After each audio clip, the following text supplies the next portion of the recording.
Welcome to the book of James. Now, the first question we got to ask is, what James are we talking about? Because there's a lot of them. I guess it was a pretty popular baby name that year. I mean, two of Jesus's disciples are named James. You got James the son of Zebedee and James the son of Alphaeus.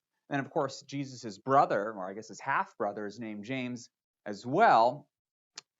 And unfortunately, the opening line of the book doesn't give us very much help. Look at this. So all it says is, James, a servant of God and of the Lord Jesus Christ. No further qualification. Really? I mean, we got all these James, and you're not going to tell us what James you are? Well, it does help us a little bit, the lack of qualification, because that tells us that this James must have been a really well-known James. So that's going to rule out James, the son of Alphaeus, because we don't know anything about that guy. And it probably can't be James, the son of Zebedee, because, unfortunately, Acts 12 teaches us that that particular James was martyred very early on in church history. So that leaves us with James, the brother of Jesus, James the Just. And he's not an apostle, of course, but he did become the leader of the church in Jerusalem. You remember in Acts 15, the Jerusalem Council, it was James who gave the final word at that all-important church council. And he does have an interesting story, though. I mean, this James, he didn't believe his brother Jesus during Jesus' earthly ministry. You know, Jesus is walking around saying he's the Messiah, and James just like, oh, this guy is so embarrassing. But then, after Jesus died and rose again, in 1 Corinthians 15, Paul records that Jesus made a special individual resurrection appearance to James, his brother, specifically. I mean, it seems as if Jesus had big plans for his little brother. Well, who did James the Just write this letter to? The opening line says, James to the 12 tribes in the dispersion. So James is writing to Jews that are outside of Jerusalem and outside of Israel.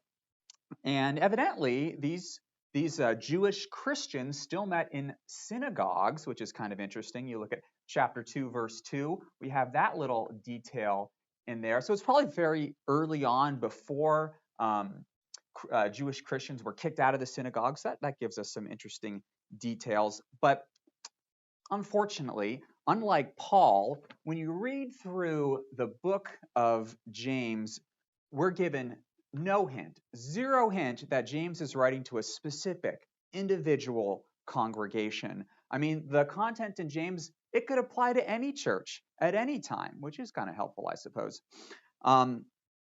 So that tells us that there is no specific occasion or situation that James is writing to address necessarily. Now, I guess you could be creative and really try to read in between the lines and see, oh, these trials, well, those have to be related to the persecution of Herod Agrippa in Acts 12. And all this content about the rich and poor, that probably is related to the famine that the prophet Agabus predicted in Acts chapter 11. And I'm sure that economic tension resulted in feuds within the church. Yeah, that's probably what's going on. Yeah, I think that's a bit of a stretch, personally. It's James is a letter, but it's not that kind of letter. It's more like Hebrews in a way. You remember how Hebrews is a sermon that was written down? James is a little bit like that. It has some sermonic elements. One of them is there's a lot of direct address within this letter. Well, he'll say, my brothers. Remember, he's speaking to Jews, my brothers. All these little B's that I've thrown out at you, those are moments where he says, my brothers. And what's interesting is that that little expression, my brothers, will often signify the beginning of a new section. So in 2 verse 1, he'll say, my brothers. And then in this, I think this is 2 verse 14, he'll begin it with that expression as well. So that's kind of a sermonic element that's contained within the letter of James. Also, there's lots of rhetorical questions that he uses, but get this. This is a super unique element about the book of James. So this letter is 108 verses long. There are 50 imperatives in this letter. 50 imperatives in a letter of 108 verses. That's pretty crazy. I mean, that is there's no other book in the New Testament that's quite like the letter of James, and that has led some to label the book of James as the New Testament version of the book of Proverbs. It's kind of like New Testament wisdom literature. Now, let me ask you a question.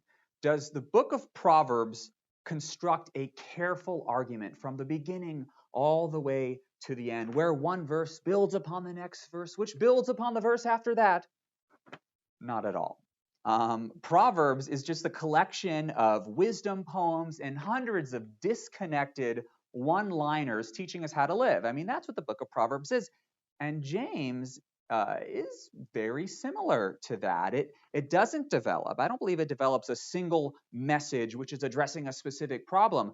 Rather, it is a collection of several short moral essays which are kind of loosely connected to one another.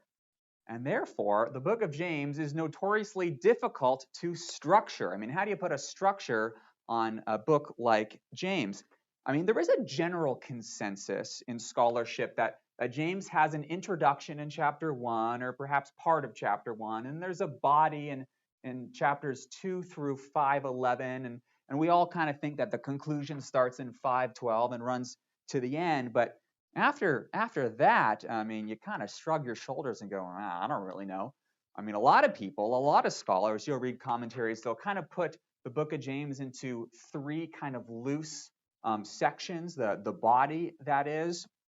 But others, I mean, you watch the Bible Project video on the book of James, and they say that James is composed, after the introduction, of 12 independent wisdom sayings. I mean, they just say 1, 2, 3, 4, 5, 6, 7, 8, 9, 10, 11, 12, and there you go. That's the book of James. It's kind of tempting, honestly. But we, for this lecture, are going to tentatively adopt the three-part body structure to this book. But we recognize that primarily James is a collection of James's wisdom. Now, what is the wisdom of James? What is his message? Well, he very helpfully introduces his message to us here in chapter 1. He introduces all of his main themes, and there are 5 of them. 5 main themes introduces in chapter 1, which he will return to in the body of his letter. So, theme 1, trials, then wisdom, the rich and the poor and their interaction, taming the tongue, our speech, and then hearing and doing. Are we hearers or are we doers? Now, you'll probably recognize lots of the book of James because it's just full of those memorable one-liners. I'm sure you've memorized many verses from the book of James, probably the opening verse of this letter. Let's look at it. We probably don't even need to look at it because you have it memorized, but count it all joy, my brothers, James says, when you meet trials of various kinds, for you know that the testing of your faith produces steadfastness, or perseverance is the verse that the version that I memorized growing up. And then he'll return to this theme of trials down in 1:12 to 18, where James kind of plays with the Greek word for trials. Turns out that Greek word, it is perasmos.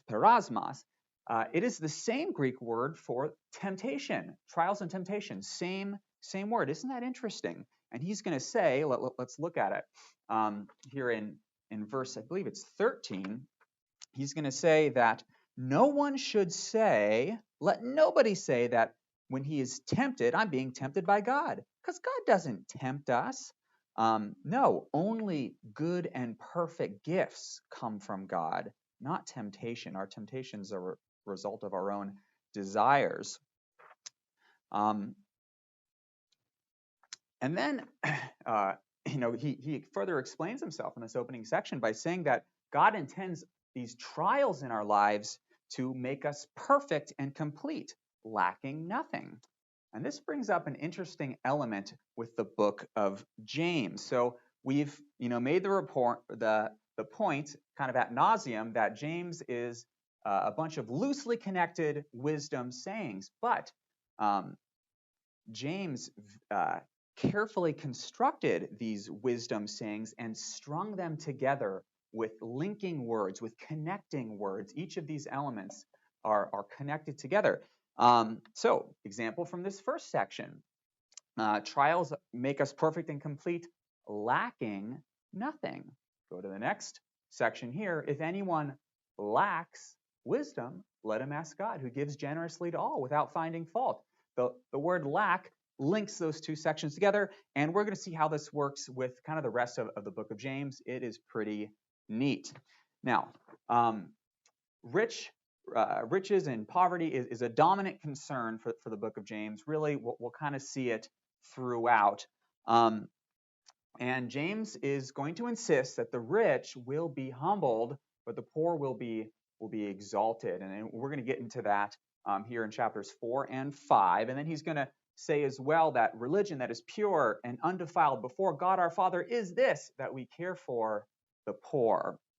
On the other hand, someone who cannot bridle his tongue, that person's religion is worthless, James says. And we'll see more of that here in the opening section of chapter 3. And then finally, if there is one kind of umbrella idea under which all the other themes in James can rest to an extent, it is this last theme of being a hearer or a doer of the word. Let's look at that in chapter 1, verse 22. Hearing and doing.